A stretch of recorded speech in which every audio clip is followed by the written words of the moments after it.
5 seconds. Start. மாண்புமிகு பேரவை தலைவர் அவர்களே, மாண்புமிகு கைத்தறித்துறை அமைச்சர் அவர்களால் அவையில் சமர்ப்பிக்கப்பட்டுள்ள மானிய கோரிக்கையின் மீது என்னுடைய கருத்துக்களை சொல்ல விரும்புகிறேன். கைத்தறித்துறைக்கான கொள்கை விளக்க குறிப்பினை பார்க்கும்போது பல்வேறு விதமான சலுகைகள் அளிக்கப்பட்டுள்ளன என்பது தெரிய வருகிறது. இதனால் நெசவு தொழிலையே நம்பியிருக்கும் லட்சக்கணக்கான தொழிலாளர்கள் பயன் அடைவார்கள் என்பதில் எல்லளவும் சந்தேகம் இல்லை. இருந்தாலும் கூட அன்றாடம் அவர்கள் சந்தித்து வரும் சில பிரச்சனைகளை இந்த அவையில் எடுத்துச் சொல்வது சால பொருத்தமாக இருக்கும் என்று நான் கருதுகிறேன். நமது அரசானது வறுமை கோட்டிற்கு கீழே வாழும் மக்களுக்கு இலவச வேட்டி சேலைகளை வழங்கி வருவது பாராட்டுக்குரிய ஒரு செயலாகும். இலவச வேட்டி சேலைகள் வழங்குவதில் பல்வேறு சிரமங்கள் ஏற்படுவதாகவும் அவை எல்லோருக்கும் கிடைக்கவில்லை என்றும் பெரும்பாலானவர்கள் கருத்து தெரிவித்தார்கள்.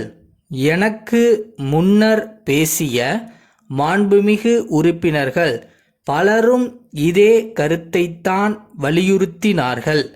இந்நிலை தவிர்க்கப்பட வேண்டுமானால் கூட்டுறவுத் துறையின் சார்பாக இயங்கி வருகிற நியாய விலை கடைகள் மூலம் இலவச வேட்டி சேலைகள் விநியோகிக்கப்பட்டால் இக்குறையை போக்கிக் கொள்ளலாம் என்ற என் எண்ணத்தை தெரிவித்துக் கொள்ள ஆசைப்படுகிறேன்.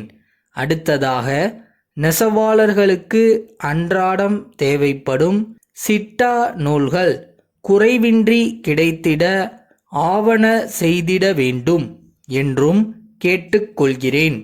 சிட்டா நூலுக்கு தற்போதுள்ள விற்பனை வரியை தள்ளுபடி செய்ய வேண்டும் என்று மாண்புமிகு அமைச்சர் அவர்களை வேண்டி விரும்பி கேட்டுக்கொள்கின்றேன்.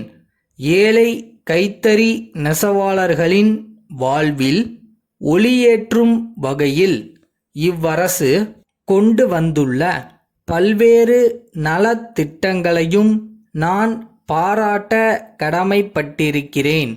அதிலும் குறிப்பாக ஏழை கைத்தறி நெசவாளர்களின் பொருளாதார தேவைகளை நிறைவு செய்யவும் அவர்களின் வாழ்க்கை தரத்தை மேம்படுத்தவும் தறி கூட்டத்துடன் இணைந்த வீட்டு வசதி திட்டம், சேமிப்பு மற்றும் பாதுகாப்பு திட்டம், நெசவாளர் குடும்ப ஓய்வூதிய திட்டம் போன்ற அருமையான நல்வாழ்வு திட்டங்களை நெசவாளர்களின் சார்பாக நான் வரவேற்க கடமைப்பட்டுள்ளேன்.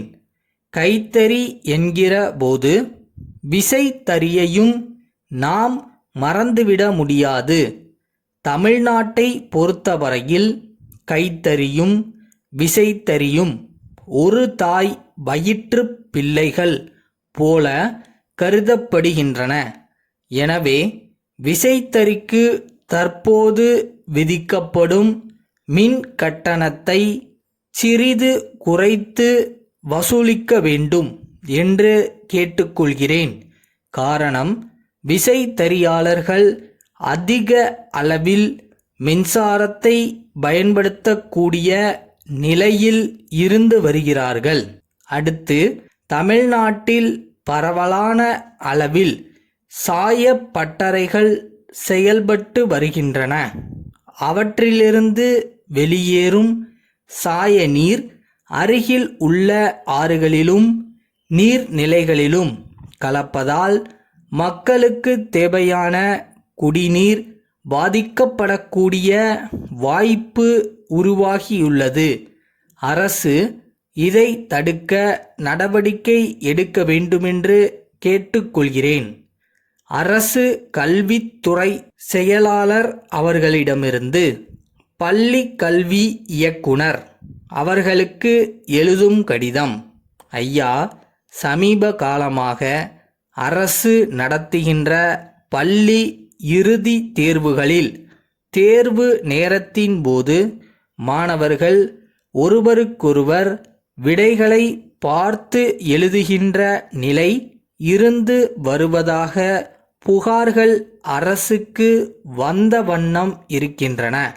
இவ்வாறு ஒருவருக்கொருவர் விடைகளை பார்த்து எழுதும் பழக்கம் மாணவர்களிடையே வளர்ந்து வருவது என்பது வரவேற்கத்தக்க ஒன்றாக இருக்க முடியாது. இத்தகைய செயல்களை தடுக்க வேண்டுமென்று பெற்றோர் ஆசிரியர் கழகங்களும் மற்றுமுள்ள பொதுநல சங்கங்களும் அரசுக்கு கோரிக்கை விடுத்தவாறு உள்ளன. அது மட்டுமல்லாமல் ஆள் மாறாட்டம் செய்து தேர்வு எழுதுகின்ற நிலையும் உள்ளது. எனவே இனி வரும் காலங்களில் இம்மாதிரியான நிலை ஏற்படாமல் இருக்க என்னென்ன வழிமுறைகளை மேற்கொள்ளலாம் என்பது குறித்து கலந்து ஆலோசித்து முடிவு எடுக்கின்ற வகையில் ஒரு கூட்டம் நடைபெற உள்ளது. அதில் பல்வேறு மட்டத்தில் உள்ள சிந்தனையாளர்களும் அறிஞர்களும் கலந்து கொள்ள உள்ளார்கள். இக்கூட்டத்தில் தாங்களும் கலந்து கொண்டு ஆலோசனைகளை வழங்குமாறு கேட்டுக்கொள்கின்றேன். தங்கள் நம்பிக்கையுள்ள ஒரு விஷயத்த திருப்பி திருப்பி லவ் அண்ட் கேரோட பண்ணிட்டு இருந்தோம்னா செய்யும் தொழில் தெய்வம்னுவாங்கல்ல. ஸோ அந்த தெய்வம் நம்ம கிட்ட லாபகமாக வரும்னு நினைக்கிறேன்.